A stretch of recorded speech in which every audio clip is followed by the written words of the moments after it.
friends, welcome to my channel. In this video we will learn how to efficiently create responsive hero section with click-through action. So we will create responsive hero section in two parts. In the first part we will create section with header component, content component and click-through action component. And in second part we will design respective components. So let's dive in.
So now we have our components are ready.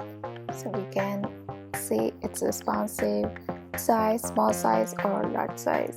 It reacts that way. Now we need to also provide the nicer background, and for that we are going to use threaded background, and for that we are going to add another div. This is going to be the outer container div, and we are adding gradient background from left to right. So we provide EG gradient to right.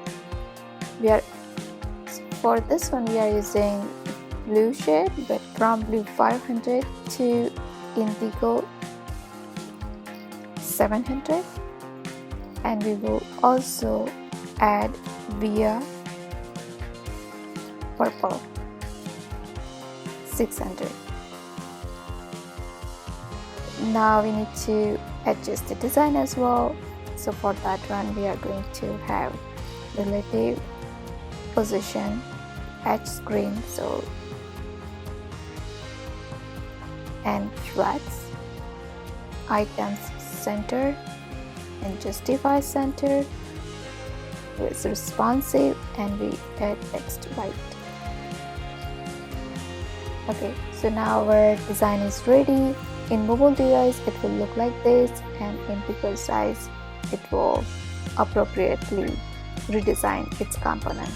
So this is hero section with responsiveness and nice gradient background, and we created in just a few minutes. So this is very quick and easy and the solid design.